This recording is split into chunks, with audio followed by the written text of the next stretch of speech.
Hello friends, welcome to Tips and Tricks in Mathematics. This is for class 11 students and the topic of discussion is trigonometric functions.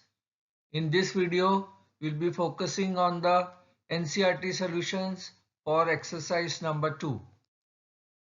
In the first problem, we need to find the trigonometric functions for cos x equal to minus half and x lies in the third quadrant. In such problems, we know that when x is lying in the third quadrant, tan and cot are positive in the third quadrant. All other terms will be negative. So cos x is negative. So what are the other five trigonometric functions? Sin x,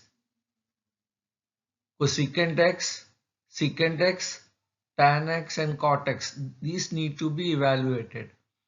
So cos x is given as minus half. We can immediately find secant x, which is 1 over cos x, which will be minus 2. Now using the trigonometric identity sin square x plus cos square x equal to 1, we substitute the value of cos x equal to minus half in this identity and we evaluate sin square x. So sin square x will be evaluated as 3 by 4. So sin x will be square root of 3 by 2. This will be plus minus sign. Now which sign to be taken? Plus or minus? Now x is in the third quadrant where tan and cot are positive. So sin x will be negative. So we need to take negative sign of sin x. So sin x is minus root 3 by 2. We can now immediately find cosecant x, which is 1 over sin x. So it becomes minus 2 by root 3. Now sin x and cos x are evaluated. We can find tan x, sin x by cos x. Substituting the value of sin x and cos x, we get tan x as root 3. Now cot x is 1 over tan x. So cot x will be 1 over root 3. Now we have evaluated all the 5 trigonometric functions. In the second problem, we need to find the value of five other trigonometric functions for sin x equal to 3 by 5 when x lies in the second quadrant. In the second quadrant, we know sin x is positive. So sin x and cosecant x both are positive. So sin x is given as 3 by 5. Immediately we can get cosecant x as 1 over sin x. So this will be 5 by 3. Now substituting the value of sin x equal to 3 by 5 in the standard identity of sin square x plus cos square x equal to 1, we can find cos x. So cos square x will be 16 by 25, cos x will be plus minus 4 by 5. We have to take square root of this term. And since x is in the second quadrant, the value of cos x is negative there. So cos x is minus 4 by 5. Once cos x is evaluated, sec x will be 1 over cos x. So this will become minus 5 by 4. Now sin x and cos x are known. We can find tan x, which is sin x by cos x. We substitute the value of sin x and cos x and get tan x as minus 3 by 4. Cot x is 1 over tan x, so it will be minus 4 by 3. Now in the third problem, we need to find the value of trigonometric functions for cot x equal to 4 by 3. X lies in the third quadrant. In the third quadrant, tan and cot both are positive. So cot x equal to 3 by 4. So tan x is 1 over cot x. So it will be 4 by 3. Now we know that 1 plus tan square x equal to sec square x. We substitute the value of tan x as 4 by 3 in this identity. So 1 plus 4 by 3 the whole square is sec square x. On substituting, we get sec square x equal to 25 by 9. So sec x will be plus minus 5 by 3. We have to take square root of 25 by 9. Now the question comes, which value to be taken, positive or negative? X is lying in the third quadrant. In the third quadrant, tan and cot are positive. So sec x will be negative. We take the negative value of sec x. Sec x is minus 5 by 3. So cos x is 1 over sec x will be minus 3 by 5. Now substituting the value of sin x and cos x in tan x equation, we get sin x equal to tan x cos x.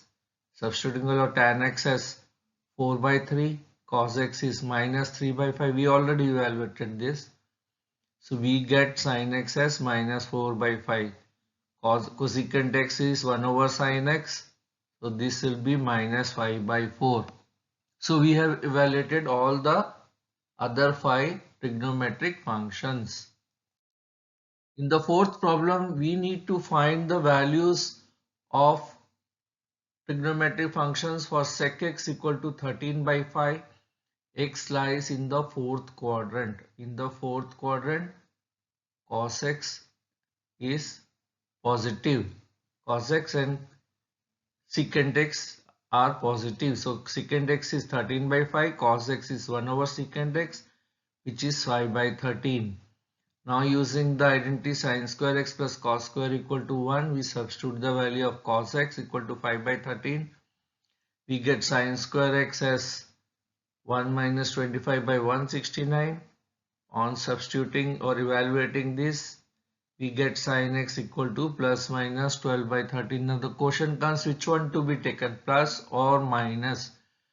Since in the fourth quadrant, cos x and secant x only are positive, sin x will be negative. So we take the negative value of sin x. Sin x will be minus 12 by 13. So cosecant x is 1 over sin x, which is minus 13 by 12. Tan x is sin x by cos x. We substitute the value of sin x and cos x and get tan x as minus 12 by 5. So cot x is 1 over tan x, which is minus 5 by 12.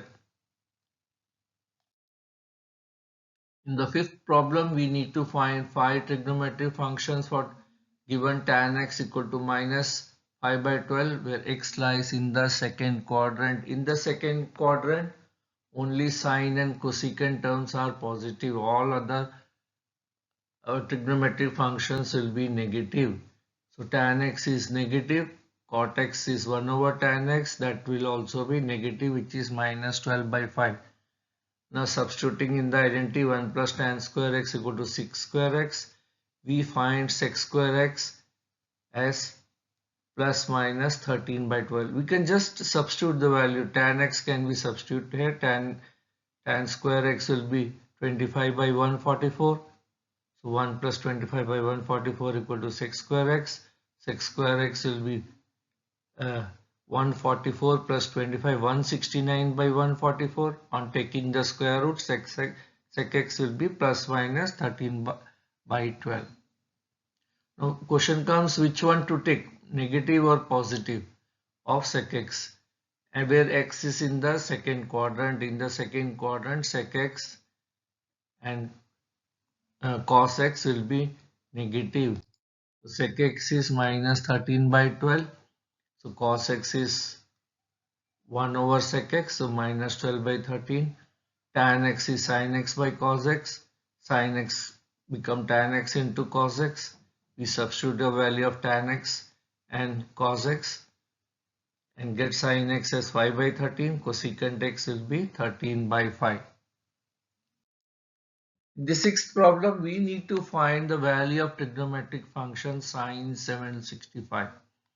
Now in this type of problems, we always add or subtract certain angles in multiples of 2 pi or in multiples of 360 degree, so that these terms become closer to the known values between 0 and 90 degree.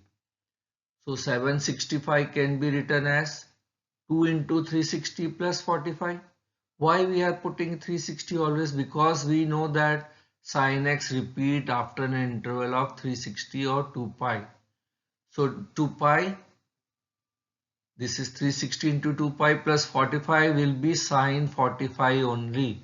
So sin 765 equal to sine 720 plus 45. 720 is written as 2 pi, 2 into 360. And since the value of sine x is repeating after 360 or 2 pi, we get sine 365 equal to sine 45 degrees. Sine 45 now 1 over root 2. Let us take few more examples. Here we need to find the value of trigonometric functions cosecant minus 1410. Now we have to find nearest positive value so that, and it should be a multiple of 360, so that we get a value close to 0 and 90 degree, which can be evaluated using trigonometric table, or which can be easily found with the trigonometric. So if we add 4 pi, 4 into 360 degree. So 4 into 360 is 1440. So if we add these multiples, the value won't change. That's what we have seen it earlier. We know the value of cosecant x repeat after an interval of 360 or 2 pi. So if we add multiples of 360 here, this term won't change. The value of these terms won't change. So even if we write minus 1410 plus 360, this will remain as minus 1410. That value only, it is not changing. So we are adding multiples of 360 and it becomes just greater than 1410, and this becomes a positive term. So if we add 4 into 360, this is 1440 minus 1410 is 30 degrees. So cosecant 30 degree is 2 using trigonometric table. Find the value of trigonometric function tan 19 pi by 3. So tan 19 pi by 3 can be written as 3 into 2 pi plus pi by 3. Let us divide 19 by 3. We will get 6 plus some term. So that's why we have written 6 plus the balance term is pi by 3. Why? Now again this is a multiple of 2 pi that we have seen. So this term can be ignored. So tan 19 pi by 3 will be tan pi by 3. Tan pi by 3 is tan 60. Tan 60 is root 3. We know from the trigonometric table. Here we need to find sine minus 11 pi by 3. Now let us divide 11 by 3. So it is just less than 4. So we will add the term 4 pi. We will add the term 4 pi so that it just becomes positive. So we have added the term 4 pi. When we add multiples of 2 pi, we know the term value does not change. So this we can easily add. So sine minus 11 pi by 3 is sine of minus 11 pi by 3 plus 2 into 2 pi. That is 4 pi we have added. So that this term becomes just positive. Minus 11 pi by 3 plus 4 pi. On simplifying, we get this as sine pi by 3. This will become pi by 3, which is 60 degrees. So which is root 3 by 2. Sine 60 degrees root 3 by 2. In the last problem, we need to find cot minus 15 pi by 4. Let us see, this is a negative, we'll try to make it positive. So 15 by 4 is just less than 4. So we'll add the term 4 pi so that this term becomes positive. So we'll add the term 2 into 2 pi, which is 4 pi. So that this value of this cot minus 15 pi by 4 is not changed. So we add the term 4 pi and simplify. This will become 16 minus 15 pi by 4, which is pi by 4. Cot pi by 4 is 1 over tan pi by 4. Tan pi by 4 is tan 45 degree, which is 1. So cot pi by 4 is 1. So we can say that cot of minus 15 pi by 4 is 1. Friends, with this we conclude this video. Please like and subscribe my channel so that in future videos can be released to you instantaneously. Thank you very much, friends.